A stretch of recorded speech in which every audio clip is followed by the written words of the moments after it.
Hi all. Gaza is again in news because of ongoing conflict between Israel and Palestine. So I am starting this mini series of lectures to understand this issue in detail. So this is Israel. Israel is a small country on the eastern coast of Mediterranean city, you can see. If we zoom this map, this is Israel. You have Lebanon to the north of Israel, then you have Syria on northeast, then Jordan to eastern side, then southwest you have Egypt. And this map also shows the West Bank area here and Gaza Strip here. And Gaza city is in this Gaza Strip area. Then this is Jordan River and Jordan River Valley, Dead Sea, and you can see the Golan Heights area. This is Golan Heights area. Then Haifa city, Tel Aviv, Ashdod city, Ramallah, Jerusalem, Hebron, Beersheba city, and Negev desert. Nazareth city was the birthplace of Jesus Christ. Jerusalem is very important city for all three religions. Hebron is also a religious city. We will also discuss about Beersheba, then Haifa and Ashdod. So I will try to answer what are Abrahamic religions, what is the Holy Land or Promised Land, what is Israel, history of Israel, why Jerusalem important for Christians, Jews and Muslims, and conflict between Israel and Palestine. So let me brief you about Hebrew Bible, that is the Bible of Jews. Why we are reading about this? Because this book outlines the history of the religion from the creation of humanity through to the 5th century BC. So the contents of Hebrew Bible is similar to the Protestant Christian Old Testament, in which the material is divided into 39 books and arranged in a different order. This is also called Tanakh. Tanakh is the acronym made from the first Hebrew letters of Torah. Torah is instruction or law related book. Nevi'im, that is about prophets, and Ketuvim, that is like writings. So this is acronym made from Torah, Nevi'im, and Ketuvim, hence Tanakh. Torah represents the first five books of the Hebrew Bible, namely Book of Genesis, Book of Exodus, Book of Leviticus, Book of Numbers, Book of Deuteronomy. Other sacred text, prophecies, and historical narrations are in the Nevi'im, Ketuvim, and Talmud. Jews believe in only one God and in a Messiah who will come to save the righteous and judge the wicked. Jews also believe the 10 commandments as written in the Torah. So, what are Abrahamic religions? Abrahamic religions are the religions which are based on an ancient Israelite religious figure known as Abraham. What is Israelite? I will discuss in next chapter. So, there are some common characteristics of Abrahamic religions. First is monotheistic. They all are monotheistic religions. That mean it is monotheism is the practice of worshipping one deity. Although all Abrahamic religions worship one deity, each religion refers to the deity using a distinct name. These religions believe that God created the world and has absolute authority over the world and humanity.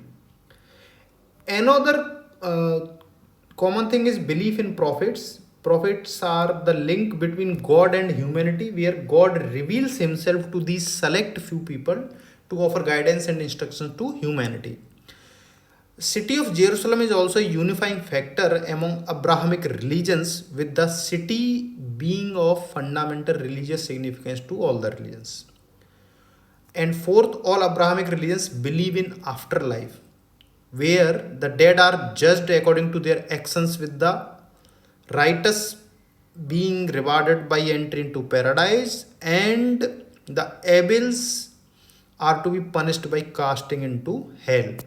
So there are three main Abrahamic religions: Judaism, Christianity, and Islam. Then there is one fourth one, Baha'i, and other religions like Druze, Rastafarians, and Samaritans are also Abrahamic religions. But main are these four: Judaism, Christianity, Islam, and Baha'i. So first, Judaism. Judaism is the oldest of the four Abrahamic religions. The Judaism religion is the religion which encompasses the cultural, philosophical, and religious belief of the Jewish people. Judaism has an estimated 17 million followers in the world, making it the third largest Abrahamic religion behind Christianity and Islam. According to Judaism, Abraham is identified as the founding father of the Hebrews and is from one of Abraham's descendants, Judah. The religion gets its name. As one of the world's oldest religion in history, Judaism is traced back to the Bronze Age when it was already an established region in the Middle East. Judaism is made up of three main groupings, which are the Reform Judaism, Orthodox Judaism, and Conservative Judaism. All three differ in interpretation of Jewish laws. All three Judaism denominations are stemmed from ancient Rabbinic Judaism. Then Christianity. Christianity is the most popular religion in the world, with the religion having more than 2.4 billion followers globally. That is about 33% world's population. Christianity is primarily based on the teaching of Jesus of Nazareth, also called Jesus Christ. He was a first century Jewish teacher who Christians believe to be the Son of God. Jesus of Nazareth and his followers were originally believers of Judaism but later split to establish their religion. Christianity gets its name from the name Christ, which translates to Messiah, and hence the term Christians means followers of Christ. According to books, Jesus Christ was born to a virgin woman, Mary, and her husband Joseph, whose lineage goes back to Abraham. Christians therefore identify themselves as descendants of Abraham through their beliefs in Jesus Christ. Christianity was originally practiced by few Jews from Judea, but the popularity of the religion grew after Emperor Constantine I of Eastern Roman Empire recognized the religion in the 4th century and promoted its growth in Roman Empire. Christianity is made up of three main denominations, which are the Eastern Orthodox Church, second is Catholic Church, third is Protestants. Then Islam. Islam is one of the four major Abrahamic religions. There are an estimated 1.8 billion people in the world who identify themselves as believers of Islam, also called Muslims. And these account for 24% of world's population. Islam can be translated to mean the term Islam. That means complete voluntary submission to God. The religion is based on the teachings of 7th century Prophet Muhammad. According to early scripts, Muhammad, a resident of Makkah, is said to have received revelations from God through angel Gabriel, and the Prophet dictated these revelations to his followers, who later wrote them down to form Islam's holy scripture called Quran. Muslims identify themselves as descendants of Abraham through his son Ismail, and also recognize key figures in Judaism and Christianity such as Moses and Jesus Christ. Then Baha'i. Baha'i is another Abrahamic religion and is the youngest of the major Abrahamic religions. Baha'is followers in world are estimated to number about 7 million. The Baha'is religion is based on the teaching of its founder Baha'u'llah. He was 19th century preacher from Iran, whose teachings were quite similar to those of other religions leaders in other Abrahamic religions, and were mainly based on monotheism and the revelation of God through prophets. According to Baha'is, the most recent prophet is Baha'u'llah. The religion is recognized as the second most widespread religion. I am saying widespread religion in the world after Christianity, and has followers in all geographic religions. It is widespread. That doesn't mean we have second most number of followers. It's widespread. Like everywhere its followers are there, and they are only 7 million. So Baha'is are 7 million, then you have Jewish 17 million, then you have Christians, that is like 2.4 billion, then Muslims 1.8 billion. Okay, these are four major Abrahamic religions. Then there are some other religions, Druzes, Rastafarians and Samaritans, that are also comes under Abrahamic religions. So now let me discuss from where this name came. Abraham, or his original name was Abram. Abram, he is the common patriarch of Abrahamic religions, including Judaism, Christianity, and Islam. In Judaism, he is the founding father of Covenant of the Pieces. What is that? That is special relationship between the Hebrews and God. In Christianity, he is spiritual progenitor of all believers, be it Jewish or non-Jewish. In Islam, he is seen as a link in the chain of prophets that begins with Adam and culminates in Muhammad. According to Hebrew Bible, the covenant of pieces was an event in which God revealed himself to Abraham and made a covenant with him. Covenant is like samjhota, in which God announced to Abraham that his descendants would eventually inherit the land of Israel. God told Abraham, okay.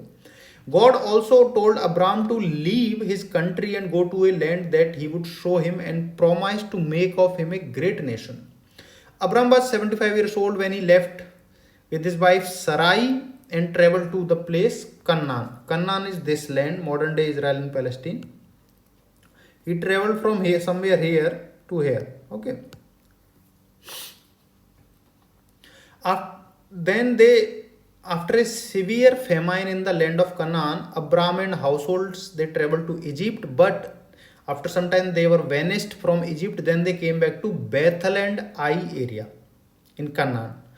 Abraham and Sarai tried to make sense of how he would become a progenitor of nations because after 10 years of living in Canaan, no child had been born. Then Sarai offered her Egyptian maid called Hagar to Abraham with the intention that she would bear him a son. The son of Abraham from Hagar was called Ismail. 13 years later, when Abraham was 99 years of age, God declared Abraham's new name Abraham. That means a father of many nations. And his wife Sarai's name Sarah. God blessed her and Sarah became pregnant and bore a son to Abraham. Abraham was 100 years old when his son named Isaac was born. So Ismail was 14 years old when Abraham's son Isaac was born to Sarah. When Sarah found Ismail teasing Isaac, Sarah told Abraham to send both Ismail and Hagar away. She declared that Ismail would not share in Isaac's inheritance. Abraham was greatly distressed and sought advice of the God. God told Abraham not to be distressed and follow his wife's advice. Early next morning, Abraham brought Hagar and Ismail out together. He gave her bread and water and sent them away. At some point, Abraham was commanded by God to offer his son up as a sacrifice in the land of Moriah. Just as Abraham was about to sacrifice his son, he was interrupted by the angel of the Lord, and he saw behind him a ram which he sacrificed instead of his son. For his obedience, he received another promise of numerous descendants and abundant prosperity. After this event, Abraham went to Beersheba. Most Muslims believe that Abraham was told to sacrifice his son Ismail, though Quran doesn't mention the name of the son. Sarah died, then Abraham buried her in the cave of patriarchs near Hebron, which he had purchased along with the adjoining fields. After the death of Sarah, Abraham took another wife, a concubine named Keturah, by whom he had 6 more sons: Jimran, Jokshan, Medan, Midian, Ishbak and Shua. Abraham is considered to be the progenitor of many nations mentioned in the Bible. Among others are Israelites, Ismailites, Edomites, Amalekites, Kenizzites, Madianites and Assyrians. Abraham lived to see his son Isaac marry Rebekah and to see the birth of his twins grandson Jacob and Esau. He died at the age of 175 and was buried in the cave of Machpelah by his sons Isaac and Ismail. Islam regards Abraham as a link in the chain of prophets that begins with Adam and culminates in Muhammad. Ibrahim is mentioned in 35 chapters of the Quran, more often than any other biblical personage apart from Moses. He is also called both a Hanif, Hanif means monotheist, and Muslim. Muslim means one who submits. And Muslim regards him as a prophet and patriarch. Islam traditions consider Ibrahim the first pioneer of Islam and that his purpose and mission throughout his life was to proclaim the oneness of God. In Islam, Abraham holds an exalted position among the major prophets and he is referred to as Ibrahim Khalilullah, means Abraham the beloved of God. In Islam, Ismail is regarded as a prophet or Nabi and an ancestor to Muhammad. He also became associated with Makkah and construction of the Kaaba. Islam traditions say Abraham was ordered by God to take Hagar and Ismail to Makkah, and later Abraham returned to Makkah to build the Kaaba.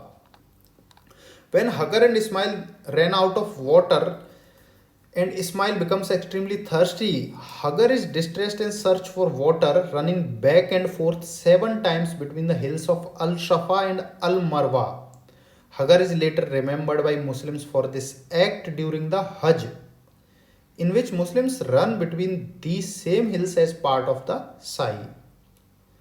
When she returns to Ismail, she finds either him or an angel scratching the ground with their heel or finger, whereupon water begins flowing and Hagar collects some. The spring or well is known as Jamjam. At some point, a passing tribe known as Jurhum sees birds circling the water and investigate. They ask Hagar if they can settle there, which she allows, and many versions say as Ismail grew up, he learned various things from the tribe. So this was all about Abrahamic religions, that is Judaism, Christianity, Islam, how Abraham is common in all three religions and how they relate. The important thing to keep in mind here is that Jews, they do not consider Jesus Christ or Muhammad as prophet, but Muslims, they consider Abraham, Moses, and Jesus Christ as prophets. So this is very important thing that you should keep in mind before further proceeding. I will continue this part in second part. Take care. Bye.